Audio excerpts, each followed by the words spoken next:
Hello, everyone, and welcome back to the channel. And today, I would like to touch another aspect of time that we were discussing in the last episode about 2 weeks ago. So, in the first two discussions, if I'm correct, we have given enough thought and investigation on understanding of physical time as we see it. Today, I would also like to touch a bit about the time that we feel. Every person in the world is feeling time. Everyone has a sense of time inside of them. Everyone has a sense of feeling for time as if they know that there is time. So one way is that we see things moving, and by seeing we can say that there is time. That by seeing I see movement and I say yes, there is time because I can see movement. Another way is that I actually experience time, which is what I meant when I said that I feel time. In that, what is the whole experience of time? That is what I would like to touch today. So, as we discussed before, that time is a movement. The things move, objects move. So in the same way, if I'm feeling time psychologically, if I'm experiencing time, then something inside of me is also moving. Now, what is that movement inside of me? If I will ask you, what is it that moves inside of you? And the question is not about the flow of your blood or the pumping of your heart, because those things we generally do not experience. The blood is flowing, but I don't feel it flowing actually. Or a normal person, a common person doesn't feel it. But what we do feel as a movement inside of us is the movement in the mind. The movement or the change inside of mind. What kind of movements are those? Well, for example, changing of emotion is a kind of movement. You become from a state of neutral mind to a state of happiness. From that, you go to a state of being unhappy. From that, you go to a state of being frustrated.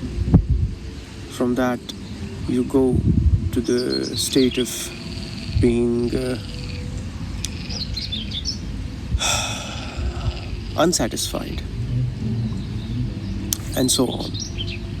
So during the day, the states of the mind are changing, and that change is also a kind of movement. And that change is going on inside of you. So, in a way, that is also a kind of time. In the same way, another thing that moves inside of us is the process of thought. As there is a change in the states of mind, from being happy to sad to this to that, in the same way, there is a change in the movement of thought.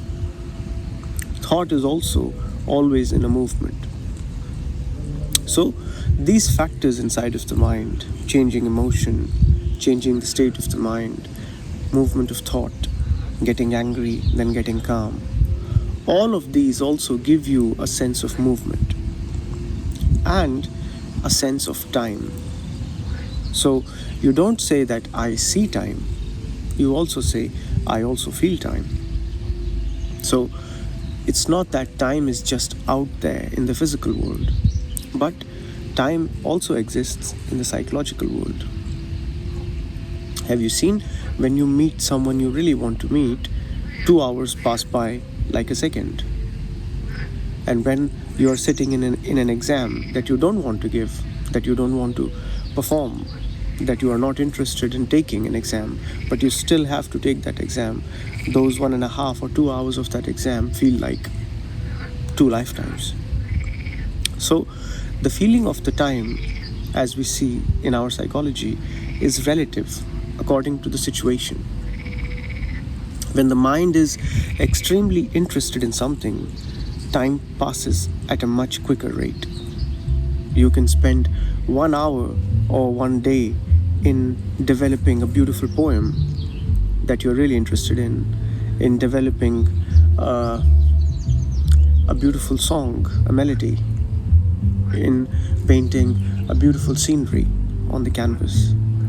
And 1 day would pass and you wouldn't know. In the same way, when the mind is not interested in something, but still the mind has to do that, even half an hour feels like a day. So we do have a sense of feeling for time. Like we can feel in a way what is movement of the mind. Now that movement is decided or is felt according to situation. If the situation is in the favor of the mind, the movement is a little quicker. You feel as if time has passed really fast. Okay? But if the situation of the mind is against you, then you feel like a lot of time has passed, but actually a few minutes have passed. So psychologically, we do have a sense of time as well. What are the aspects of psychological time? Okay, as we said, changing of emotions, movement of thought, and in a way, the way we name them. Okay, because you name stuff differently, you think different things have happened to you. It's like if there is one action, but I name different parts of that action with different names, then I get an illusion as if different actions have happened. But actually only one action has happened. Okay? Let's take an example. For example, a car moves from point A to point B, or a car moves from point A to point D. But when it moves from A to B, I name it as one type of action. When it moves from B to C, I name it as another type of action. And when it moves from C to D, I name it as a third kind of action. So the process of naming has divided one action of movement from A to D as 3 different actions. So even though only one action has taken place, it feels like as if 3 actions have taken place just by our way of looking at that action, just by the way of we name that action. So in the same way, in the mind, in the psychology, is there one action which is taking place, or there are actually different actions which are taking place? So our feeling is that different actions are taking place. There is anger, there is anxiety, there is this, there is that. All different things are taking place. And we say, look, my psychology is changing over time, so my psychology also has time in it. But is that actually what is going on? That is the first question to be raised. If those are totally separate actions, and then it's logical to say that yes, there was first one action, then came the second action, then there came the third action, and there's a line of events, and hence there's a flow of time. But if it is only one action, but we are only naming that action in different ways according to different scenarios and different conditions, then is it actually time? If only one action is taking place, then from that one action's point of view, there is no change. There is always that action. But we could name that action in different ways according to different scenarios and say or conclude that different things are taking place, and hence the psychology has time.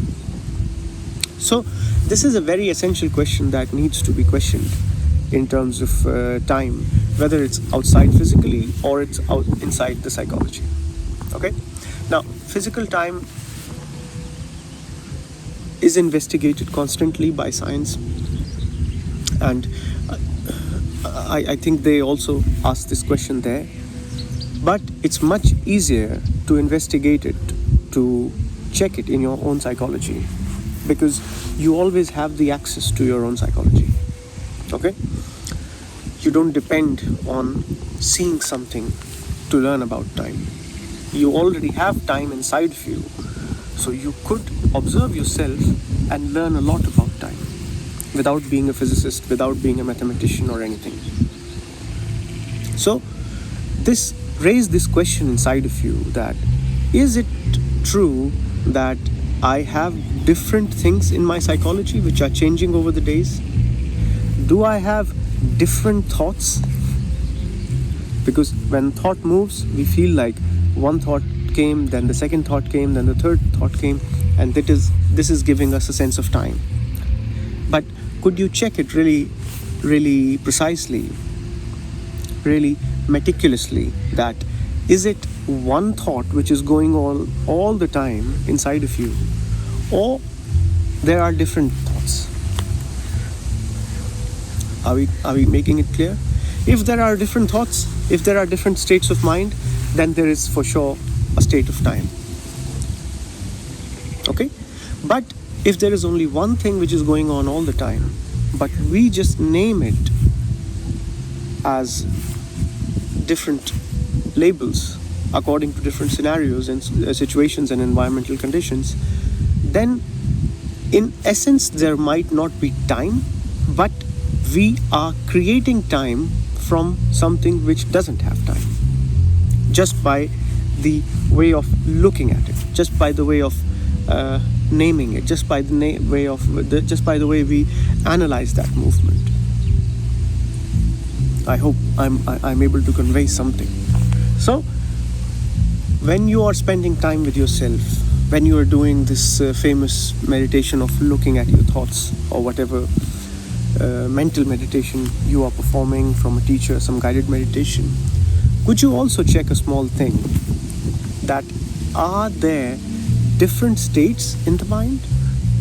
Are there different kinds of thoughts? Or there is always one state in the mind, and the same state is being labeled as different things? Or is there only one thought in the mind, and the same thought has been labeled with different things? Which of the two is actually the case? Luckily, we are working with an actual system of our minds, and the brains are actual physical systems which are working. So the fact has to be one of them. There cannot be two facts about the same thing at the same time. Okay? So either we have different states, or we have one state being called with different names. So which one of it? I would really like you to experiment with it and try to question this, and try to see that if the mind is actually divided, or the mind is the same, but we just have different names for the same according to different situations.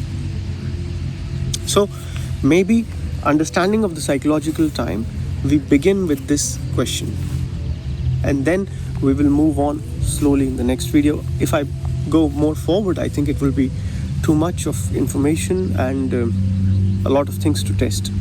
So the wiser thing would be to go with simple steps, one step at a time. I think we have to cover psychological time in multiple videos, as we covered 2 videos for physical time, where we gave a kind of introduction to it. We kind of explored it quite nicely, I think.